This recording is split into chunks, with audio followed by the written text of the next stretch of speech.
This is the Real Footy Experts Tips podcast. Thanks for joining us to tip round 7. My name's Andrew Wilm. I'm back from a freshen up. Joining me today is Peter Ryan. How are you, Pete? Fantastic fellow to have you leader. back. Fantastic to have you back, Willie. Danny Russell did a great job standing in, but it's nothing like being in the same room as the joint leader. We're both on 41. That's good. I mean, I've been waiting to be clubhouse leader and enjoy the view and see all the people below us. But I can't believe we're hanging on because we're not actually tipping fantastically well. It's getting the obvious ones. We tipped 8 last week. I know, but it wasn't that Dudded hard. by the Lions. I know. The D's. I mean, yeah, well, the D's did a great job, and I didn't see that happening, particularly at halftime when the Lions had a 16-point lead. Noel Gleeson, Emma Carney, Mark McGowan, Wayne Campbell, and Jimmy Bartell snapping it out. You shouldn't be so cocky because it's one throw chip a behind. blanket over the field pretty much. Yeah, except for Sam McClure, who's on 33-8 off the lead and planning to somehow retrieve the situation. He's in a rebuild. Oh, he's in such a rebuild. Priority pick McClure. That's what we'll call him from here on. No. If you let him tip after the round, he still wouldn't catch up. Oh, that's terrible. He's won twice. He's a two-time leader. He's like Richmond. I need to see it to believe it. I need to see the records. Yeah. We'll get into it. Yep. First game of the round, the Western Bulldogs against Sydney. It's the Bulldogs' 10-year premiership reunion, and I think they need to channel the spirit of 2016 to get up. I think you're right. They're coming in with more injuries than they had leading into the final series of 2016 when they got 4 or 5 players back. This time, unfortunately, they've lost players. Sam Darcy, obviously the huge out for the rest of the season. And Tom Liberatore, that is a massive out, although they'll bring back either Chalor. Yeah, he's a handy in. You'd think he'll play. And then we've also got James O'Donnell, which Rory is Lobb. Well, Rory Lobb's a cloud over Rory Lobb. Cody Waitman's still sidelined. They're in a bit of trouble. Yeah, on top of Connor Butterick, Tim English. Tim English is huge. They've brought in another first gamer, haven't they? They haven't been the same since Tim English hurt himself in that second half against the Bombers. No, they've probably you can played. pinpoint the moment where the rot started for the Dogs. Yep. But they're not in a good way at the moment. I noticed what Luke Beveridge described that game as traumatic. Yeah, he did. It reminded me of this is from the cricket days when John Inverarity, as the former chairman of the selectors, described Sean Marsh's form against India one summer as traumatic. But I think he had 5 innings and he couldn't get past 5. Yeah, well, I've been there. It is traumatic. But I don't want to write off the Dogs for the rest of the season, but they'd be entitled to be. There's a bit of shell shock at Whitten Oval. It's hard to see them beat the Swans. They aren't going to beat the Swans this week. It'd be a magnificent performance if they were able to do so. But Sydney are humming. I mean, they're not unbelievably humming, but they're playing well in the top 4 teams in the comp at the moment. They come down to Marvel Stadium, good conditions. They'll win. Yeah, this could be the night Charlie Curnow gets going for the Swans. Could be. Well, the Dogs are decimated in defence. No, that's true. Well, Jeremy Cameron obviously kicked 10 last week and did it on the bit, had 7 in the first half. So if they can give Charlie anywhere near the supply that Jeremy got, then, look out. Might be his night. Swans, 20 points. Yeah, I'm about the same, but only being generous. I think it could be blowout late, quite big. Next game, Friday night, Anzac Day Eve, Richmond against Melbourne. This is going to be a bit of a snooze fest as far as the footy's concerned, isn't it? Well, it's a great night that the two teams have created, this Anzac Eve. The build-up is under lights, quite... It's quite moving, isn't it, the ceremony? Yeah. But the game, unfortunately, this year will not live up to that because Richmond are the worst team in the competition at the moment in terms of performance, and Melbourne are playing a brand of football that could really... They're energised, aren't they? The way they played against Brisbane. Cade Chandler was fantastic. He's become a very good player, isn't he? He's having a really I thought good year. he'd be kind of just a small forward, but he's a bit more than that. He's got a bit of punch about the way he plays. Yeah, and he's taken a long time to break in. I mean, he's played nearly every game the last 3 or 4 years, but his first 4 years he hardly played. So it's been a big build-up for him to get to this point. Good luck to him. And obviously Max Gawn, Jack Steele, Cozzy Pickett. Latrell Pickett's fantastic to watch. Yeah, he brings a lot of energy to that team and excites the crowd. And also, the thing I want to raise about Richmond is that, I mean, there's a lot of talk about their rebuild and their draft haul in 24, but a lot of them are injured. Yeah, 5 of their 8 who they picked in 24 are injured. Who's that? Josh Smilly, Taj Houghton, Harry Armstrong, Tom Sims, Jasper Alga. Yeah, that's no good, is it? 5 I mean, of the 8. it means Sam Lawler's carrying a huge load. Jonty Fall's out of form at the moment, his last couple of weeks. Just sets you back in terms of your rebuild, because the 20 to 40 games that you're hoping to pump into these kids are going to be delayed by 2 years. Yeah, so. and they don't get to play with each other and have that synergy that you need. Melbourne would not want to do like they did against Essendon, and I think that'll be a good reminder for them to just come. Yeah, Stephen King put his hand up after that Essendon game, didn't he? I reckon he was stressed because he knew they should beat him, and that stressed him out, which is understandable. Well, let's see what they learn, because they've got to beat Richmond. I think they'll beat Richmond. Yeah, the Demons will win, and their supporters will carry on about every umpiring decision that's known to man. 100 games for Jack Ross. Good effort. Missed out on the grannies, but he's been a stalwart. But he's there for the rebuild. Yeah, correct. Demons for me. About 5 goals. Yeah, same. But it could be, I mean, if they catch Richmond on a bad night, it could be 10 goals. Be 10 goals, let's face it. Are you going to make them your margin tip? No. No? Okay. Next game, Anzac Day. Hawthorn against Gold Coast at Launceston. This is these are 2 teams who could meet in a prelim, couldn't they? Elimination. Semi-final, maybe. Maybe a semi-final. I reckon. I found this really hard to tip, because I reckon Hawthorn is due for a loss. They've played reasonable football for 5 weeks or 5 matches in a row after their loss to the Giants. So they won 5 in a row. Okay, not many teams. That's a long winning streak. It is a long winning in this streak. competition. And Gold Coast are much better with Petrarca in the side. They'll get back Noah Anderson, but I'm sticking with the Hawks purely because it's at Launceston. They don't lose at Launceston. And they very rarely lose. And Gold Coast have never won there. Never won. And therefore, I am going to stick with the Hawks, but not with any confidence. No, this is a very close game. Yep. This is a hard game to tip. I think most people will tip Hawthorn. Like, if you have a look at the newspapers, I think it'd be 90% would tip Hawthorn, but I think it's probably a 60-40 game. Yeah, I agree with that. But I don't have They should put sheep instead of our heads in the newspaper. What group think? Yeah, absolutely. But no one's brave enough, certainly not me, to tip the Suns and sit there on Saturday afternoon stewing on the fact that everyone else has got Hawthorn. The thing I'm worried about with Gold Coast, last 2 games, minus 45 and minus 21 tackles, which suggests to me that they're not working hard enough. No. And they're relying a little bit too much on talent. And they lose more in Sicily, out suspended, so that's another factor that tips the scales in Gold Coast. Doesn't it? But I did vow after Gold Coast lost to Melbourne that I was never, ever spewing after that. Going to tip them outside of People's First Stadium, and I'm sticking to that. I'm tipping the Hawks, but I think it'll be a close one. So do I. But I think the key to this round is not losing ground. Next game. Very brave. The main game on Anzac Day, Essendon against Collingwood. MCG, well, not another 90-odd thousand for this game? I think so. I mean, Essendon have been in much more competitive form since half-time against the Western Bulldogs. They had to be, didn't they? Last 10 quarters. At that point, you were thinking this Essendon-Collingwood game, Anzac Day, is going to be an absolute fizzer, but they've breathed life into it. You can make a case for Essendon to win, because Collingwood... make the case then. They're not... Well, Collingwood aren't going well. No, I know.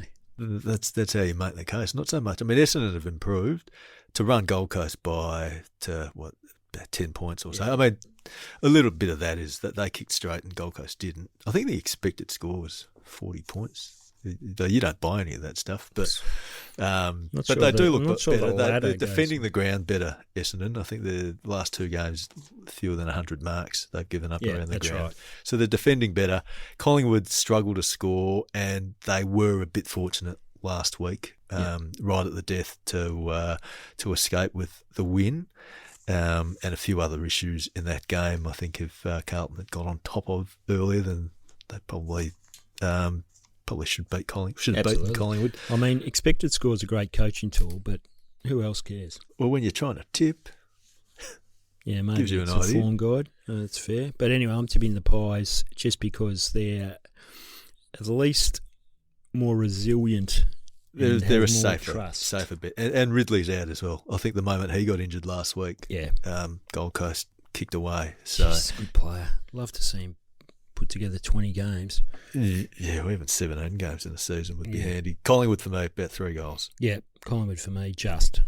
Saturday night footy, Anzac Day night footy, Port Adelaide against Geelong, Adelaide Oval. Port, well, geez, they were plucky last week. I mean, they were good. Georgiades kicks that and they win the game. I know. So that's how close they were to winning. But they're decimated. And I think a few commentators, I'll say David King, he's 100% right with the matchup on Watson, that early matchup. Yeah, they got that wrong, didn't stinker. Geelong will win this because they're organised better. A few of their players got back into form, like Jeremy Cameron, obviously. Lawson Humphries was really good. Were you in the stands for that game? No, I was covering that game. Oh, you're covering it? Yeah. Zach Guthrie played a much better game. Cameron's great to watch when he's like that, when he's in that sort of mood, because he's kind of hungry. And I mean that I like in a it. good I like way. it. It's good, isn't it? Yeah. And the players respond to it. We were saying it last year. I covered a game towards the end of the year when there was that sort of talk, will he get to 100? Yeah. I was interested to see whether he'd put himself out there and try and get the 100. And he was. He was and so he should. It's great. I love that about him. He's just and the players kind of embrace it. Like they look for him. He gets particularly he can get away with it because he's Jeremy Cameron. He's sort of like a bit of a Teflon man. Well, he's not so much a Teflon man. He is a team player who's performed in big moments, and he knows. Look, he's doing it for the history books. He loves his footy, but it does give his teammates great joy. Yeah, I reckon he shares it. I reckon he's one of those. Every friendship group has it. I reckon he's one of those guys who gets away with a little bit more than others. Yeah, and it comes across in his personality. But we digress. I think the Cats will beat Power, and I mean, last 3 winning margins: 88, 76, and 84. So that's not good. But new coach, they'll have a new system in place, and I think the Cats they'll win. Yeah, they'll win 5 goals.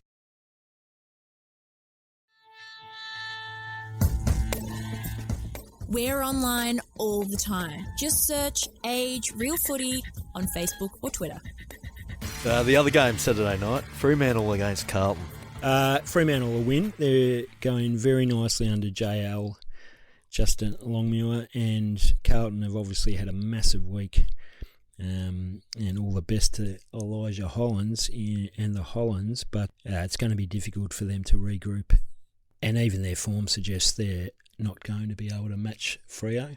I think they'll match them for a half, and then I think it'll be the same old story. I mean, the last time they played, Carlton led at quarter time, half time, 3/4 time, and then gave up 7 goals too in the last quarter, having given away 58 goals in the first 3 quarters, 7 in the last quarter, and they lost by about 4 or 5 goals. Unfortunately, that is Carlton. It's Carlton for the last 30 games or so. Yeah, they're the Blues are as we've discussed many times. They're playing 3 or 4 2 or 3 quarters of good footy, and then just capitulating.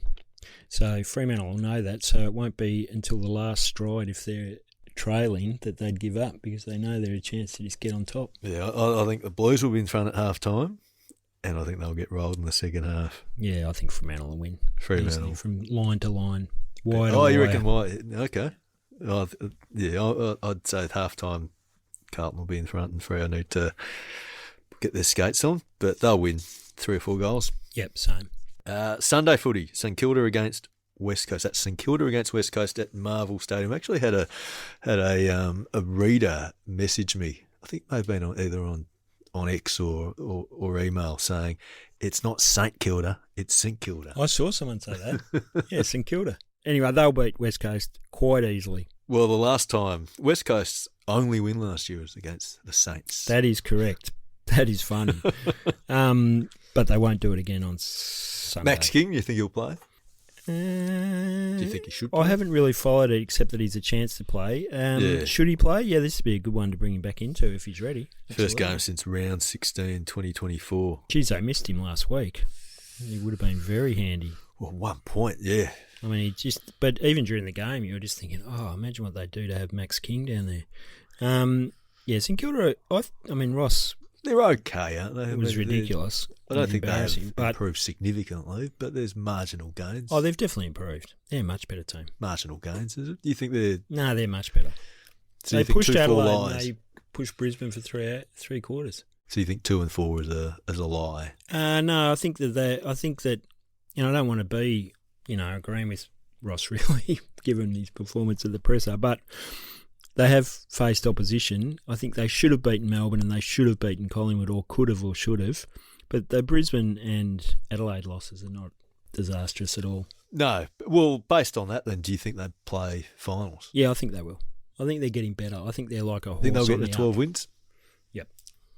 Okay. Well, the next 4 weeks they won 9 last year, so they'd need to get. They got West Coast, then Carlton, which they should win both of those. If they can't beat Carlton or West Coast, then they'll deserve what they get. I think they'll beat West Coast. Absolutely. I think they'll do it quite easily. Are you covering that game? No. Because I was going to ask, if you were covering that game, would you go in prepared for your press conference with Ross? Absolutely. Arm yourself with facts, research, knowledge. Yeah, and then stay quiet. Come on, Pete. No, don't do I'm only that. joking. Fight hard. No, I'm only joking. Sit up the back and try and hide like I used to do at uni in shoots. Of course you do. Yeah.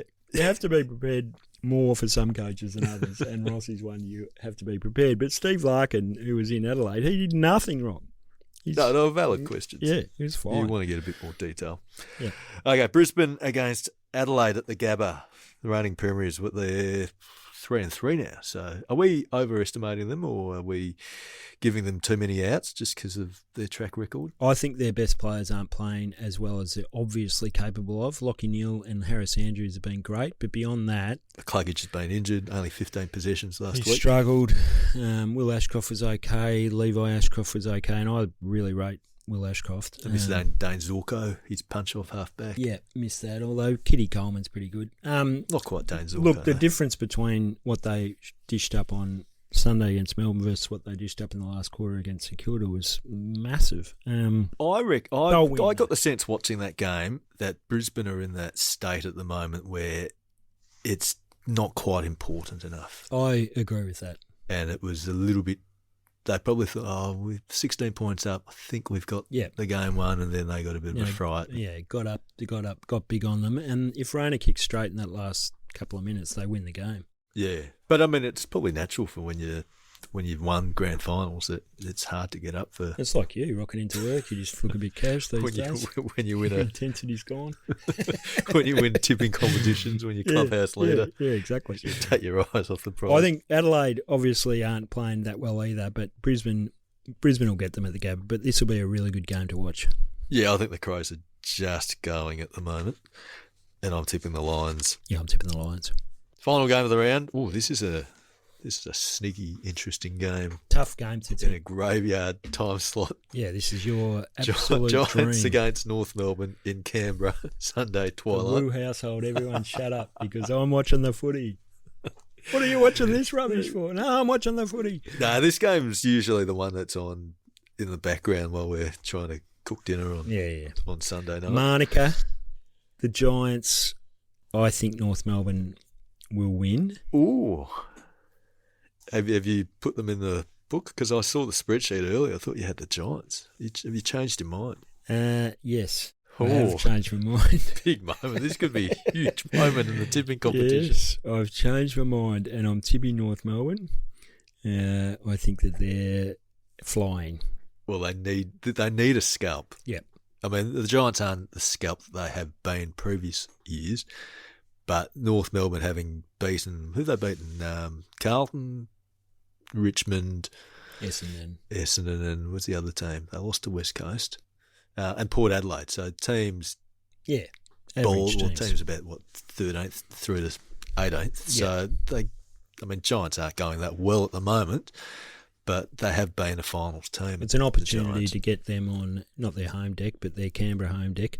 And I think that they're actually primed for this particular win. Oh, this is good. This is a good development. You're tipping North Melbourne. Nick Larkey.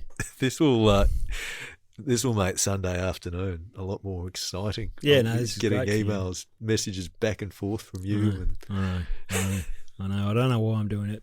I can't explain it. No, I can't explain it. Their midfield's got chock full of talent. They're starting to find a bit of synergy. Luke Parker's been an absolute sensation across half-back. Cooper Trembath is... What a revelation. An absolute revelation. Nick Larkey's ready to bob up and play a really good game. I like the fact Curtis he kicked 6 last week. So he's kicked on as a player, hasn't he, the last 2 years? It's like a quick, easy win for a racehorse. They get a bit of confidence. And they've been able to manage without Cherry. So all systems is he go. back this week? That is a really good question. It is definitely... Well, he had 3 games, didn't he? Yeah. So I think he might... he served his suspension. Absolutely. And that has been a problem for the Giants with Briggs and Madden not really being elite. So Well, they might need... Briggs and Sherry's a good matchup because they're not jumpers, are they? No. They're more robust type but rucks. Cherry's tough. But I'm sticking with the Giants. They get Cadman back this week. Cornelio. I think Hogan's a test. Yep. So I think if both Cadman and Hogan play, then the Giants will be significantly strengthened. You always tip the Giants. I don't always tip them, but I think they'll win this week. They're hard to beat at Manuka, and I'm just not game enough to tip North against teams in that sort of high bracket as yet. Fair enough. So, but this will put a bit of spice in the Sunday afternoon. So that's good. One of us, we won't be joint leaders next week, so one of us will fall off. So we might not be joint. We won't be joint, but whether we're leaders or not remains to be seen as well. Well, I think most people will be tipping the same teams this week. Who's your margin tip? Good question. Is it my call this week? Yeah. Well, let's recap last week. So you tipped. I tipped Freo. So I got 56. You had Hawthorn. What did I say to you at quarter time with Hawthorn? Right? Oh, they should win by at least 10 goals. And I was actually really angry with you because they ended up. I got out of the car. I actually went to practice my putting for half an hour in the beautiful sunlight, and I got back in the car and Port Adelaide were in front. Wasn't happy. So my lead's back out to 88. After the Swans debacle, West Coast debacle against the Swans allowed you to get close. Well, I actually don't know who my margin. Well, I know who mine is, Geelong. So you've got 8 games you can. The Cats. Okay, you're going the Cats. Well, I will go the Swans.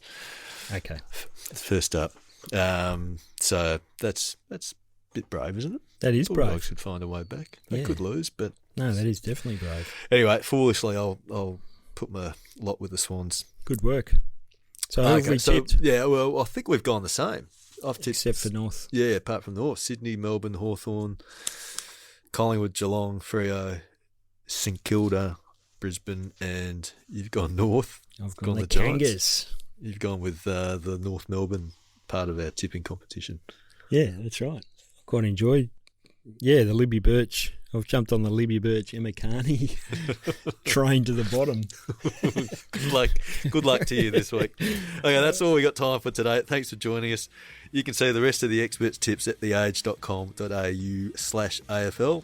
Make sure to subscribe, rate and review wherever you get your podcasts. If you'd like to get in touch with us, send an email, realfootypod@theage.com.au. This podcast is available to help with your tipping every Thursday.